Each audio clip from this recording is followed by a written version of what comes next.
എല്ലാ പ്രിയപ്പെട്ട ഉദ്യോഗാർത്ഥികൾക്കും learn to കോൺകറിലേക്ക് സ്വാഗതം.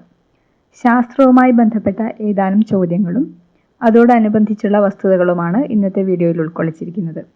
നമുക്ക് സമയം കളയാതെ ക്ലാസ്സിലേക്ക് കിടക്കാം. ആദ്യത്തെ ചോദ്യം: ശാസ്ത്ര സാങ്കേതിക മന്ത്രാലയം ministry of science and technology രൂപവൽകൃതമായത് എന്ന്? ശാസ്ത്ര സാങ്കേതിക മന്ത്രാലയം ministry of science and technology രൂപവൽകൃതമായത് എന്ന്? 1971 മെയ്. 1971 മെയ്. ശാസ്ത്ര സാങ്കേതിക മന്ത്രാലയത്തിന് കീഴിൽ 3 പ്രധാന വകുപ്പുകൾ പ്രവർത്തിക്കുന്നുണ്ട്. ശാസ്ത്ര സാങ്കേതിക മന്ത്രാലയത്തിന് കീഴിൽ 3 പ്രധാന വകുപ്പുകളുണ്ട്. ഏതൊക്കെയാണ്? ശാസ്ത്ര സാങ്കേതിക വകുപ്പ്, department of science and technology, അല്ലെങ്കിൽ DST എന്ന് ചുരുക്കി പറയാം. ബയോടെക്നോളജി വകുപ്പ്, ഡിപ്പാർട്ട്മെന്റ് ഓഫ് ബയോടെക്നോളജി, DBT. ശാസ്ത്ര വ്യാവസായിക ഗവേഷണ വകുപ്പ്, department of scientific and industrial research, DSIR.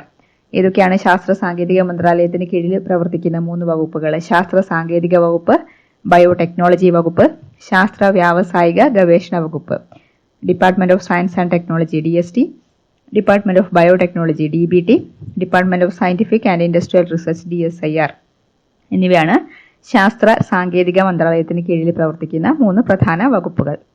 നിലവിൽ ശാസ്ത്ര സാങ്കേതിക മന്ത്രാലയത്തിന്റെ കേന്ദ്ര സഹമന്ത്രി സ്വതന്ത്ര ചുമതലയുള്ള ജിതേന്ദ്ര സിംഗ് ആണ്. നിലവിൽ ശാസ്ത്ര സാങ്കേതിക മന്ത്രാലയത്തിന്റെ കേന്ദ്ര സഹമന്ത്രി ആരാണ്? ജിതേന്ദ്ര സിംഗ്.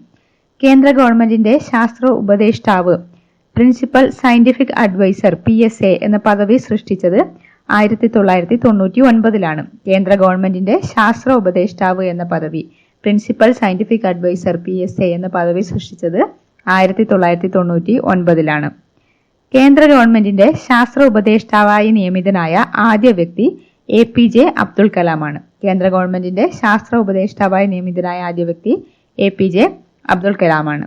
കേന്ദ്ര ഗവൺമെന്റിന്റെ നിലവിലെ ശാസ്ത്ര ഉപദേഷ്ടാവാണ് അജയ് കെ സൂദ്. ഒന്നുകൂടി: ശാസ്ത്ര സാങ്കേതിക മന്ത്രാലയം ministry of science and technology രൂപവൽകൃതമായത് 1971 മെയ്.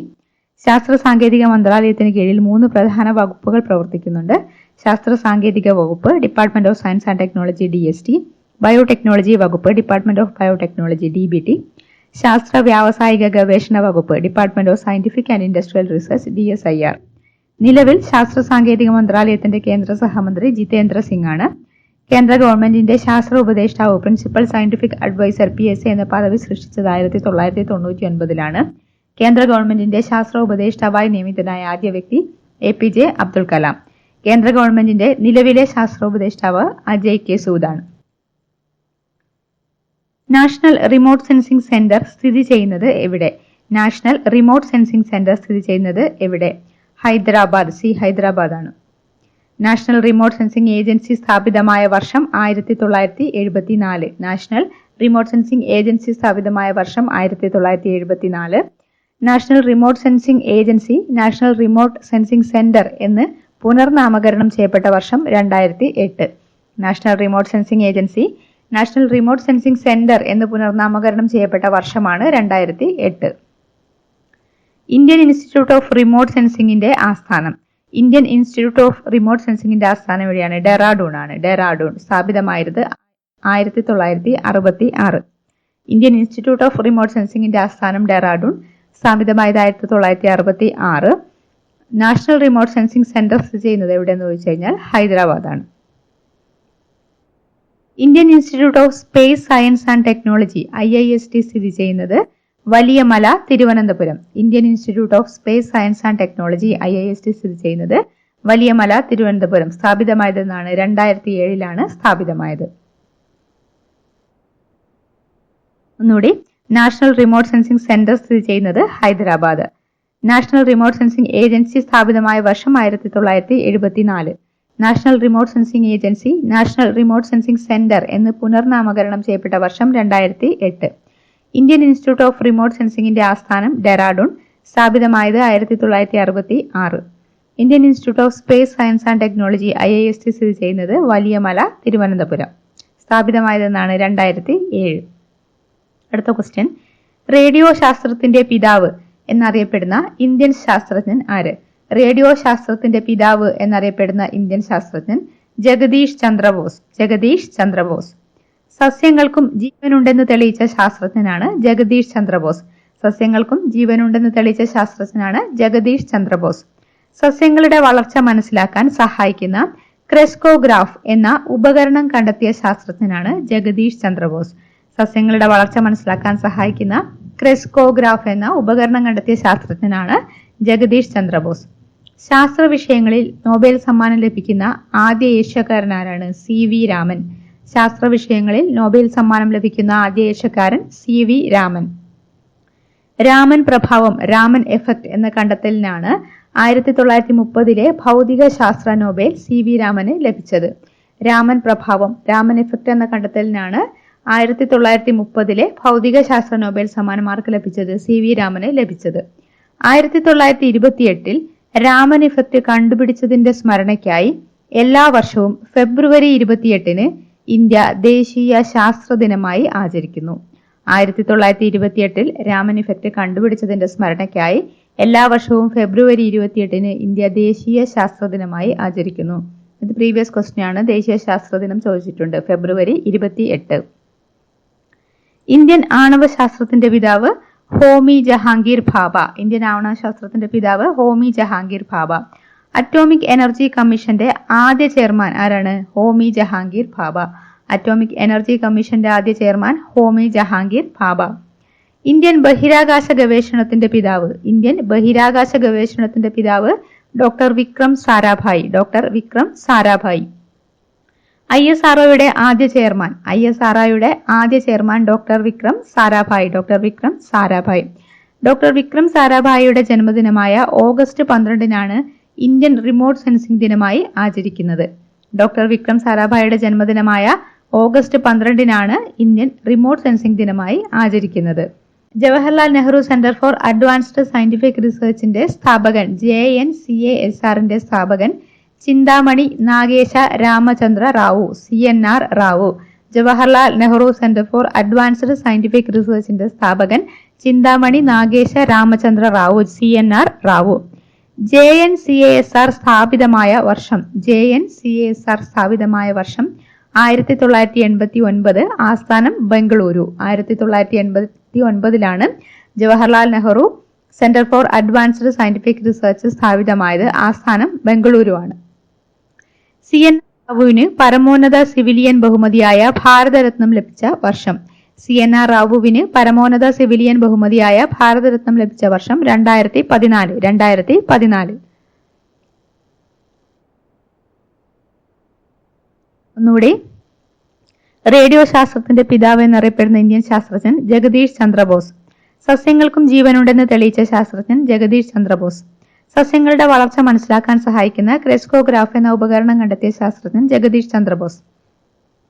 ശാസ്ത്ര വിഷയങ്ങളിൽ നോബൽ സമ്മാനം ലഭിക്കുന്ന ആദ്യ ഏഷ്യക്കാരൻ CV രാമൻ. രാമൻ പ്രഭാവം, രാമൻ ഇഫക്റ്റ് എന്ന കണ്ടെത്തലിനാണ് 1930 ഭൗതിക ശാസ്ത്ര നോബൽ CV രാമന് ലഭിച്ചത്. 1928 രാമൻ ഇഫക്റ്റ് കണ്ടുപിടിച്ചതിന്റെ സ്മരണയ്ക്കായി എല്ലാ വർഷവും ഫെബ്രുവരി 28 ഇന്ത്യ ദേശീയ ശാസ്ത്ര ദിനമായി ആചരിക്കുന്നു. ഇന്ത്യൻ ആണവശാസ്ത്രത്തിന്റെ പിതാവ് ഹോമി ജഹാംഗീർ ഭാഭ. അറ്റോമിക് എനർജി കമ്മീഷന്റെ ആദ്യ ചെയർമാൻ ഹോമി ജഹാംഗീർ ഭാഭ. ഇന്ത്യൻ ബഹിരാകാശ ഗവേഷണത്തിന്റെ പിതാവ് ഡോക്ടർ വിക്രം സാരാഭായ്. ISROയുടെ ആദ്യ chairman doctor Vikram Sarabhai. Doctor Vikram സാരാഭായിയുടെ ജന്മദിനമായ ഓഗസ്റ്റ് 12 ഇന്ത്യൻ റിമോട്ട് സെൻസിംഗ് ദിനമായി ആചരിക്കുന്നത്. Jawaharlal Nehru centre for advanced scientific റിസർച്ചിന്റെ സ്ഥാപകൻ ചിന്താമണി നാഗേശ രാമചന്ദ്ര റാവു, CNR റാവു. JNCASR സ്ഥാപിതമായ വർഷം 1989. ആസ്ഥാനം ബംഗളൂരു.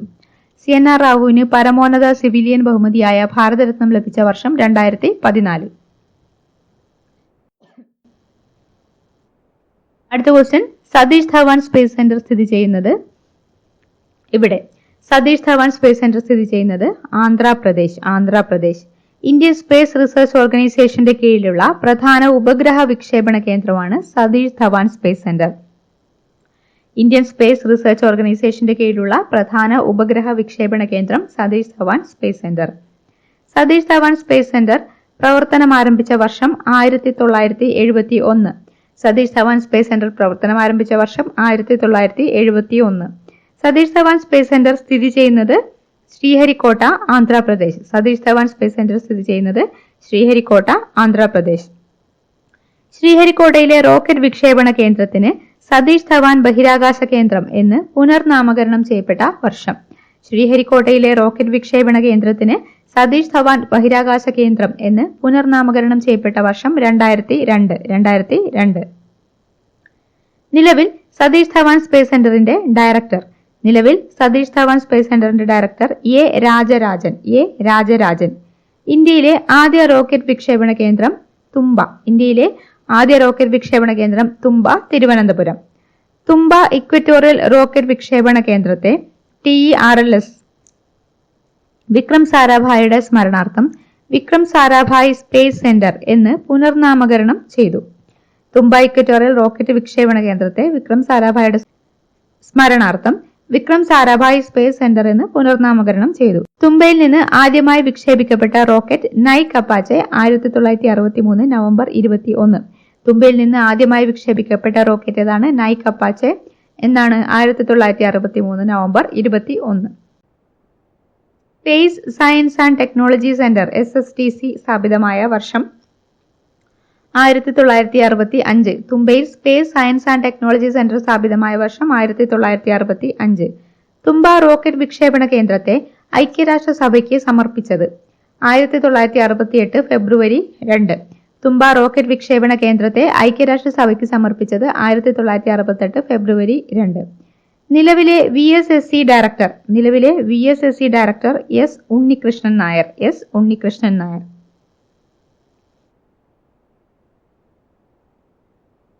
ഒന്നുകൂടി, സതീഷ് ധവാൻ സ്പേസ് സെന്റർ സ്ഥിതി ചെയ്യുന്നത് ആന്ധ്രാപ്രദേശ്.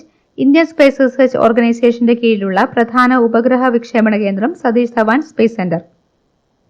സതീഷ് ധവാൻ സ്പേസ് സെന്റർ പ്രവർത്തനം ആരംഭിച്ച വർഷം 1971. സതീഷ് ധവാൻ സ്പേസ് സെന്റർ സ്ഥിതി ചെയ്യുന്നത് ശ്രീഹരിക്കോട്ട, ആന്ധ്രാപ്രദേശ്. ശ്രീഹരിക്കോട്ടയിലെ റോക്കറ്റ് വിക്ഷേപണ കേന്ദ്രത്തിന് സതീഷ് ധവാൻ ബഹിരാകാശ കേന്ദ്രം എന്ന് പുനർനാമകരണം ചെയ്യപ്പെട്ട വർഷം 2002. നിലവിൽ സതീഷ് ധവാൻ സ്പേസ് സെന്ററിന്റെ ഡയറക്ടർ A. രാജരാജൻ. ഇന്ത്യയിലെ ആദ്യ റോക്കറ്റ് വിക്ഷേപണ കേന്ദ്രം തുമ്പ തിരുവനന്തപുരം. തുമ്പ ഇക്വറ്റോറിയൽ റോക്കറ്റ് വിക്ഷേപണ കേന്ദ്രത്തെ വിക്രം സാരാഭായിയുടെ സ്മരണാർത്ഥം വിക്രം സാരാഭായ് സ്പേസ് സെന്റർ എന്ന് പുനർനാമകരണം ചെയ്തു. തുമ്പയിൽ നിന്ന് ആദ്യമായി വിക്ഷേപിക്കപ്പെട്ട റോക്കറ്റ് നൈക് അപ്പാച്ചെ 1963 നവംബർ 21. തുമ്പയിൽ space science and technology centre സ്ഥാപിതമായ വർഷം 1965. തുമ്പ റോക്കറ്റ് വിക്ഷേപണ കേന്ദ്രത്തെ ഐക്യരാഷ്ട്രസഭയ്ക്ക് സമർപ്പിച്ചത് 1968 ഫെബ്രുവരി 2. നിലവിലെ VSSC director S. Unnikrishnan Nair. അടുത്ത ക്വസ്റ്റ്യൻ, ISROയുടെ ചെയർമാനാകുന്ന എത്രാമത്തെ മലയാളിയാണ് S. സോമനാഥ്? ISROയുടെ ചെയർമാനാകുന്ന എത്രാമത്തെ മലയാളിയാണ് S. സോമനാഥ്? 5ാമത്തെ മലയാളിയാണ്. ISROയുടെ ആദ്യ ചെയർമാൻ വിക്രം സാരാഭായ്. ISROയുടെ ആദ്യ ചെയർമാൻ വിക്രം സാരാഭായ്. ISROയുടെ രണ്ടാമത്തെ ചെയർമാൻ MGK മേനോൻ. ISROയുടെ രണ്ടാമത്തെ ചെയർമാൻ MGK മേനോൻ. ISROയുടെ ചെയർമാനായിരുന്ന മലയാളികളാണ് ഇനി പറയുന്നത്. MGK Menon, doctor K. Kasturirangan, G. Madhavan Nair, doctor K. Radhakrishnan, S. Somanath. MGK Menon, doctor K. Kasturirangan, G. Madhavan Nair, doctor K. Radhakrishnan, S. Somanath. ഏറ്റവും കൂടുതൽ കാലം ISRO ചെയർമാനായിരുന്ന വ്യക്തി പ്രൊഫസർ സതീഷ് ധവാൻ. ഏറ്റവും കൂടുതൽ കാലം ISRO ചെയർമാനായിരുന്ന വ്യക്തി പ്രൊഫസർ സതീഷ് ധവാൻ. നിലവിലെ ISRO ചെയർമാൻ ആരാണ്?